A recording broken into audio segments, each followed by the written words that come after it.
यही सवाल रामायण में श्री राम को लेकर उठता है, क्या राम ने भी मांस खाया? सच बात यह है दोस्तों कि वेदों और वाल्मीकि रामायण में भी मीट खाने के उदाहरण मिलते हैं।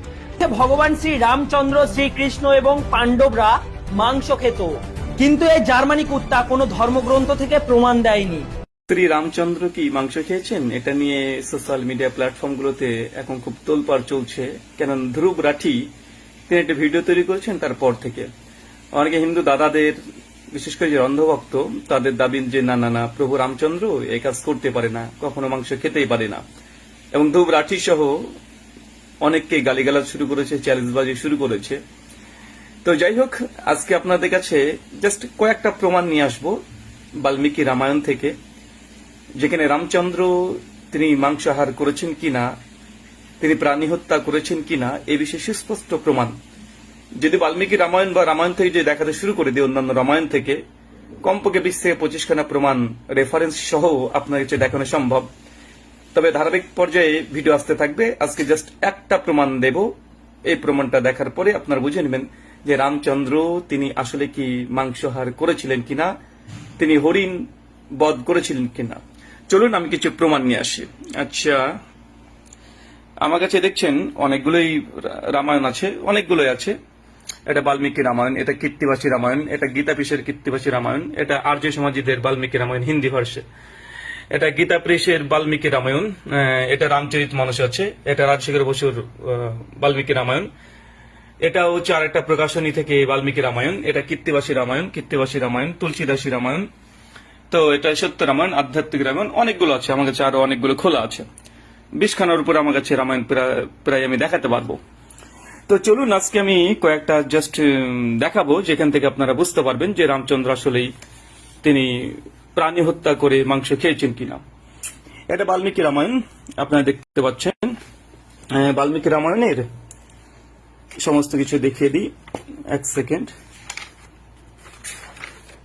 এটা হেমচন্দ্র ভট্টাচার্যর কর্তৃক গদ্যানুবাদ বাল্মীকি রামায়ণ, অখণ্ড রাজ সংস্করণ, সাহিত্য তীর্থ পাবলিকেশন থেকে ছাপানো হয়েছে। ঠিক আছে, সাহিত্য তীর্থ থেকে 500 টাকা দাম নিয়েছে, ডিটেল ঠিকানা এখানে দেওয়া আছে।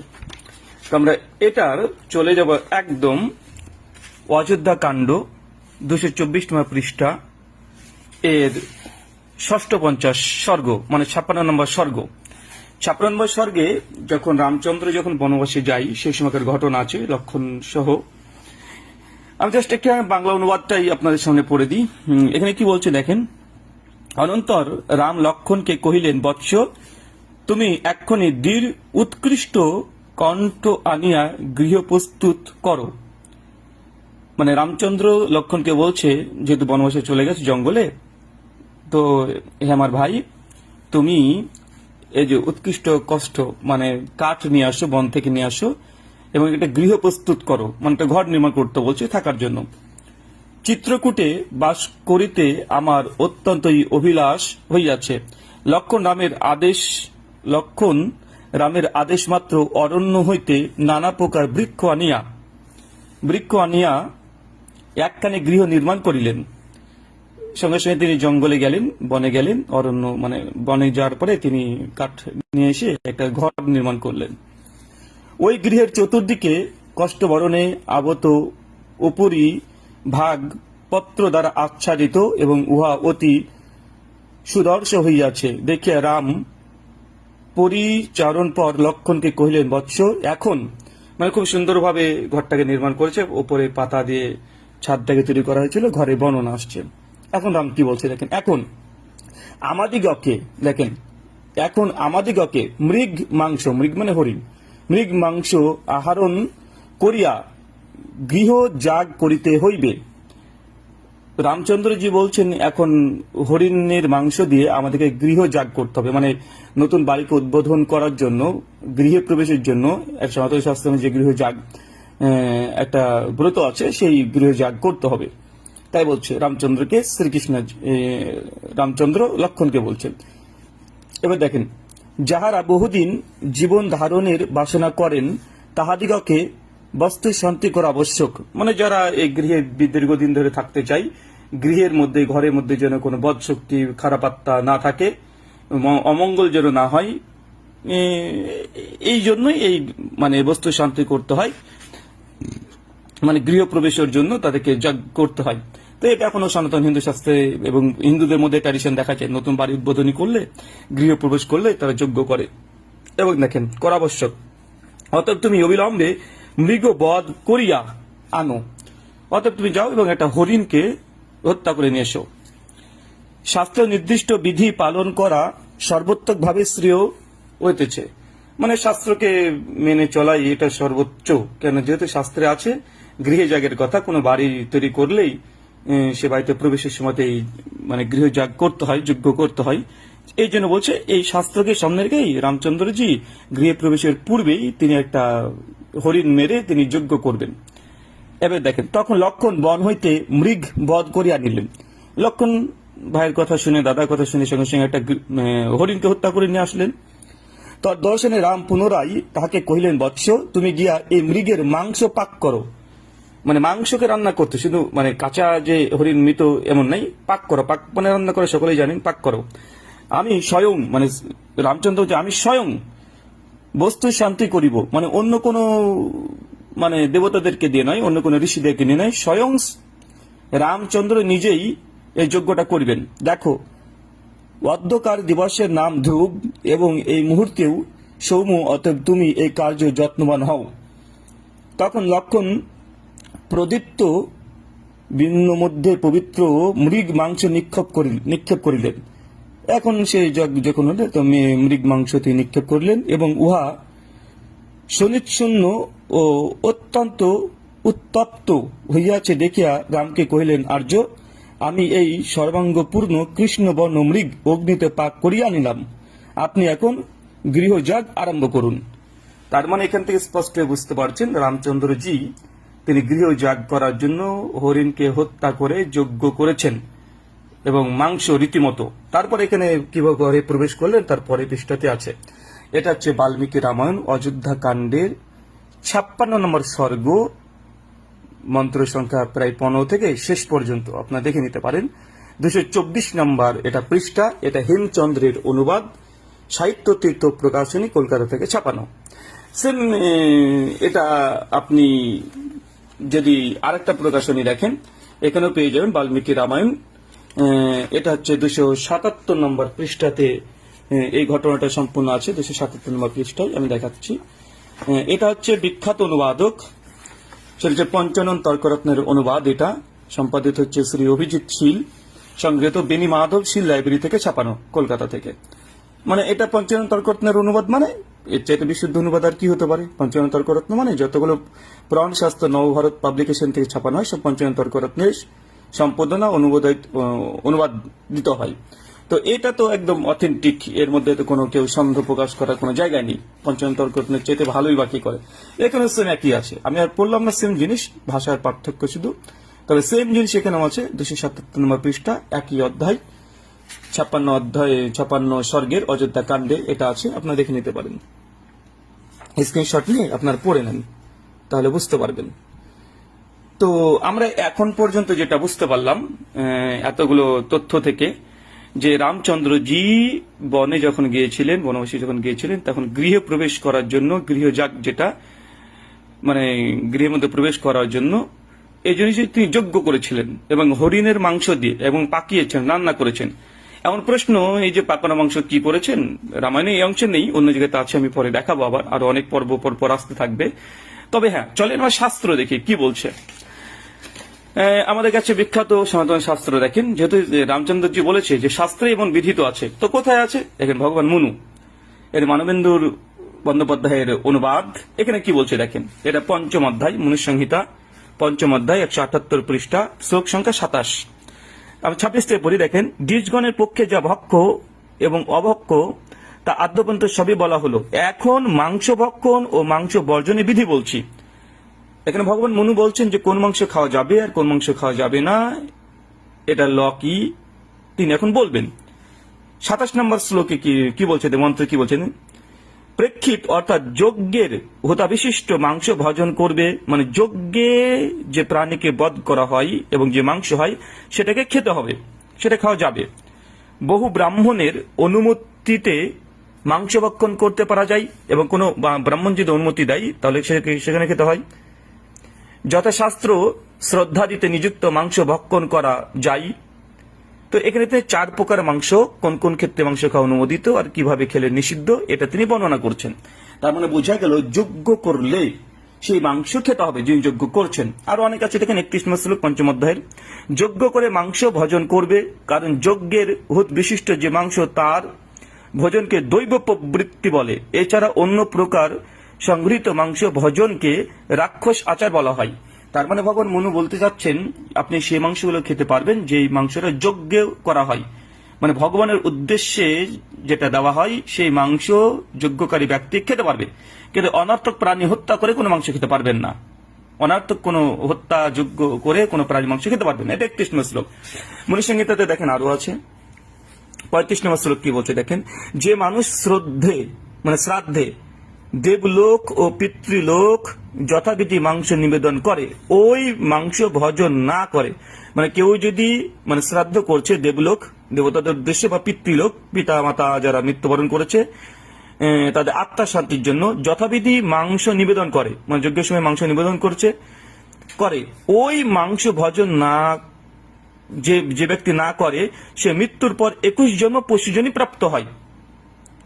মানে যে ব্যক্তি যজ্ঞে পশু বলি দিয়েছে সেটা হতে পারে দেবলোক বা পিতৃলোকের উদ্দেশ্যে, আর যজ্ঞের যে অবশিষ্ট মাংস যজ্ঞকারী ব্যক্তি যদি না খায় তাহলে এই ব্যক্তি পাপী এবং 21 জন্ম তিনি পশুজনী মানে চতুষ্পদ জন্তু হয়ে জন্মগ্রহণ করবে, মানে এত বড় পাপ। তার মানে আমরা বুঝতে পারছি যজ্ঞ করলে সে প্রাণী মাংস খেতে হবে। আর আমরা দেখলাম এখানে বাল্মীকি রামায়ণে রামচন্দ্র তিনি যজ্ঞ করেছেন, গৃহপ্রবেশের যজ্ঞ করেছেন।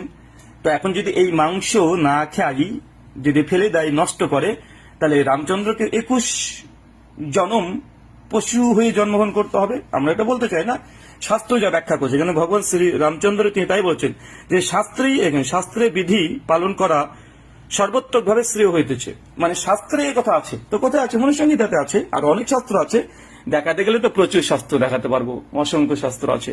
তো আমি জাস্ট একটা প্রমাণ দিয়ে আজকে একটা ভিডিও তৈরি করছি, এরপরে নেক্সট যখন ভিডিও করবো তখন আপনারা দেখতে পাবেন। তো এখানে অনেক শ্লোক দেখেন, অনেকে বলতে পারে না এই তো শাস্ত্র যতই হোক তবে পশু হত্যা করা এটা অন্যায়। না, এটা অন্যায় নয়, এটা মনুসংহিতা স্পষ্ট ক্লিয়ার করে দিয়েছে। দেখেন কি বলছে এখানে বলি, যে পশু হিংসা নিয়ত আছে অর্থাৎ অনাদিকাল থেকে চলে আসছে, মানে পশু হত্যা অনাদিকাল থেকে চলে আসছে, তাকে অহিংসা বলে জানতে হবে। কারণ বেদ এরকম বলা হয়েছে, বেদ থেকেই ধর্মের প্রকাশ, মানে বেদেই বলা হয়েছে যজ্ঞের জন্য যে পশুকে হত্যা করা হয় সেটা হিংসা নয় থেকে নিরূপিত হয়। আর সেই বেদই জানাচ্ছে যে কোন কোন ক্ষেত্রে পশু হিংসা অভ্যুদয়ের কারণ হয়। তার মানে এখান থেকে স্পষ্ট আমরা পরিষ্কার পাচ্ছি, মূলত সাধারণভাবে কোনো প্রাণীকে হত্যা করে আপনি মাংস খেতে পারবেন না। মাংস ভোজন করলে সেটা পাপ হবে, কিন্তু ঈশ্বরের নামে যদি যজ্ঞ করেন বা পিতৃলোকের নামে বা দেবলোকের নামে যদি কোনো আপনি যজ্ঞ করেন, মাংসকে উৎসর্গ করেন, তাহলে সেই মাংস খাওয়াটা কোনো পাপের কাজ নয়, বরং না খেলেই সে 21 জন্ম কুত্তা গরু ছাগল চতুষ্পদ জন্তু হয়ে জন্মগ্রহণ করবে। আমরা মুসলিমরা সাধারণত আমরা তো যখন প্রাণী জবাই করি, আমরা অনর্থক কোনো প্রাণী জবাই করিও না, আমরা আসলে আল্লাহর নামেই আমরা জবাই করি, বিসমিল্লাহির রহমানির রহিম বলে পশুটাকে হালাল করি। এই হালাল নিয়েও তো অনেক প্রবলেম হচ্ছে। সনাতন শাস্ত্রে বলছে যখন কোনো প্রাণী এর মাংস যদি কেউ খেতে চাই তাহলে সেটা মন্ত্র দ্বারা সেটাকে আগে হালাল করতে হবে। মন্ত্র দ্বারা, মন্ত্রহীন কোনো প্রাণী মাংস খাওয়া বৈধ নয়। শুধু মন্ত্রহীন কোনো প্রাণী নেই, কোনো শাকসবজিও খাওয়া যাবে না। যাজ্ঞবল্ক সংহিতাতে আছে, বিষ্ণু সংহিতাতে আছে, ওটা পরবর্তী সময় দেখাবো। তো ঈশ্বরের নামে যদি না উৎসর্গ করা হয় সেই মাংস খাওয়া যাবে না। তো আমরা এটাকে বলি হালাল। মানে যখন আমরা কোনো গরু ছাগল কোনো প্রাণী হত্যা করি তখন বলি বিসমিল্লাহির রহমানির রহিম বা আল্লাহ সুবহানাহু ওয়া তাআলার নাম নিই। তো এটাকেই আপনারা বলছেন মন্ত্র, আর আমরা বলছি এটাকে হচ্ছে হালাল করা, মানে একটা দোয়া পড়া। আপনি মন্ত্র বলছেন, আমরা দোয়া বলছি, সে প্রাণীর উপরে মন্ত্র পাঠ করছি আমরা। তো এটা মনুসংহিতাতে বলছে যে কোনো প্রাণী যদি মন্ত্রহীন ভাবে বধ করা হয়, যজ্ঞহীন ভাবে বধ করা হয়, তাহলে সেই প্রাণীর মাংস বৈধ নয়।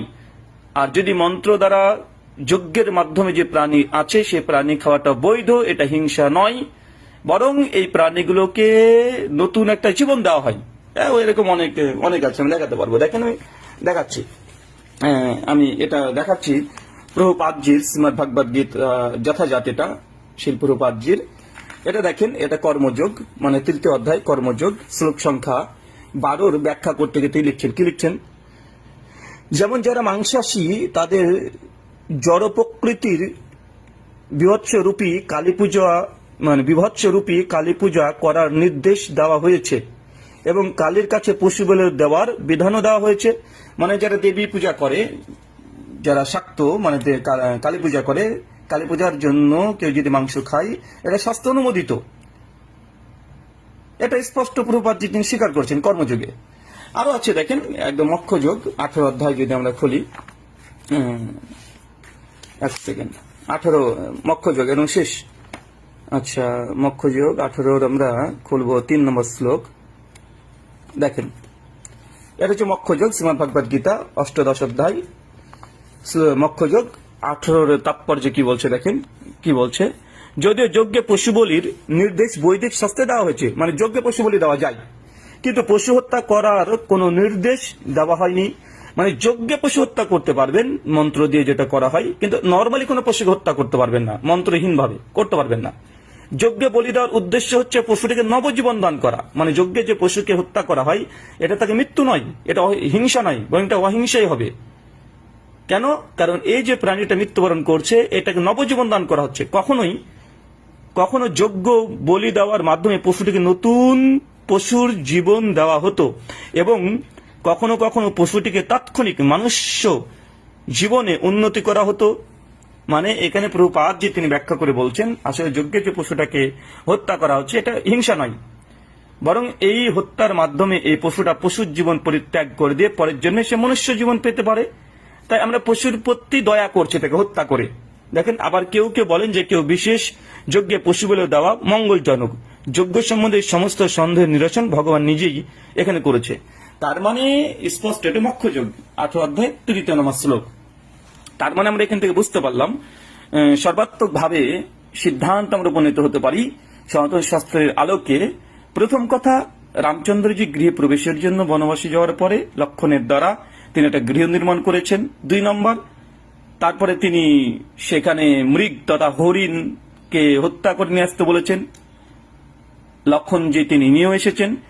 তারপরে সেখানে বস্তুনিষ্ঠা যে শান্তি নিষ্ঠার জন্য তিনি যজ্ঞ করেছেন এবং রামচন্দ্রজি নিজেই করেছেন এবং প্রাণীকে হত্যা করে সে যজ্ঞ। এখন যজ্ঞর মাংস তো খেতে হবে, কেউ যদি যজ্ঞের মাংস না খায় মনুসংহিতা পরিষ্কারভাবে বলছে সে 21 জন্ম পশুজনী প্রাপ্ত হবে। আচ্ছা, এখানে আরেকটা শ্লোক আমি দেখে শেষ করব, লম্বা হয়ে যাচ্ছে, কারণ এটা পর্বর পর পর্ব ভিডিও আসবে, একটা ভিডিওর পর্ব দিয়ে বিস্তারিত ব্যাখ্যা করা সম্ভব নয়। অনেকে বলে এখানে মাংস শব্দ অর্থ মাংস নয়, এটা ফালতু কথা। কেন তারা যে সব উদ্ধৃতি দেয়, এটা হচ্ছে সুন্দরাকাণ্ড 36 অধ্যায় 31 নম্বর শ্লোক। তারা এই প্রমাণটা দেয়, কি বলে? তিনি তোমার বিরহে আর মদ্য ও মাংস স্পর্শ করেন না। ঠিক আছে, এটা হেমচন্দ্রের অনুবাদ। তো এই প্রমাণটা দিয়ে বলে যে রামচন্দ্র তো কখনো মদ এবং কখনো মাংস স্পর্শ করেন না, কখনো করেননি, এই প্রমাণটা দেয়। তো এই প্রমাণের মধ্যে লুকিয়ে আছে আসল তথ্য। দেখেন কি বলছেন, তিনি তোমার বিরহে, মানে রামচন্দ্র যখন সীতাকে যখন তুলে কিডন্যাপ করে নিয়ে চলে গেল রাবণ, সেই সময়কার ঘটনা বলছেন যে তিনি মানে রামচন্দ্র সীতার বিরহে তিনি মদ আর মাংসের স্পর্শ করেন না। এর থেকে কি বোঝা যায়? তার মানে রামচন্দ্র আগে খেয়েছেন, কিন্তু সীতার বিরহে সে মদ আর খায় না, সে মাংস আর খাচ্ছে না, তার মানে আগে খেয়েছে, এটা সুস্পষ্ট প্রমাণিত। কেউ যদি বলে যে ধরেন সেম একই কথা যে আমার পিতা মারা যাওয়ার পরে আমি আর মাছ মাংস আমি কিচ্ছু খাই না, তো এর উদ্দেশ্য কি? তার মানে যে তার পিতা জীবিত থাকা অবস্থায় সে খেয়েছে, পিতার মৃত্যুর পর থেকে আর সে খায় না। তো এখানে সেম একই কথা বলা হচ্ছে। তো এখানে তার মাংস শব্দের অর্থ কিন্তু মাংস করে, এখানে ওই মানে পাকা ফলে রস আলো কিছু বলে না। এই মন্ত্রে দেখেন, এটা হচ্ছে সুন্দরাকাণ্ড 36 অধ্যায় 21 নম্বর শ্লোক। তারাই পেশ করে এটা, তিনি তোমার বিরহে আর মদ্য ও মাংস স্পর্শ করেন না। কে করেন না? রামচন্দ্র। কার বিরহে? সীতা দেবীর বিরহে। আর করেন না, তার মানে আগে করতো রে বাবা। কিন্তু কিডন্যাপের পরে রামচন্দ্রজি এতই হতাশ হয়ে গিয়েছিলেন যে তিনি আর মদকে পরিত্যাগ করে দিয়েছিলেন, মাংসকে পরিত্যাগ করে দিয়েছিলেন, একদম আমিষ থেকে নিরামিষ ভোজী তিনি মানে হয়ে গেলেন। তিনি একদম ভেজিটেরিয়ান হয়ে গেলেন। তো তার মানে এটা থেকে প্রমাণিত যে রামচন্দ্র আগে খেতেন। তো এটা জাস্ট একটা আজকে ফার্স্ট প্রমাণ নিয়ে আসলাম। এখানে প্রত্যেকটা রামায়ণ থেকেই গীতা প্রেস থেকে দেখাবো, সংস্কৃত থেকে যেটা আর্য সমাজীদের তাদের অনুবাদ দেখাবো, কীর্তিবাসী থেকে দেখাবো, এখানে তুলসীদাসী রামায়ণ থেকে দেখানো যাবে। অনেকগুলো যতগুলো দেখছেন সবগুলো থেকে আমরা এখানে প্রমাণ করতে পারবো। আমার কাছে তো 15-20 খানা রামায়ণ এই মুহূর্তে আছে, তবে আজকে একটা ভিডিও করলাম, লং টাইম ভিডিও করা যেতে পারে। ধন্যবাদ আপনাদের সকলকে। ভিডিওটা কেমন হয়েছে জানাবেন, কমেন্ট করবেন, বেশি বেশি শেয়ার করবেন, অন্ধভক্তদের কাছে সঠিক তথ্যটা পৌঁছে দেবেন।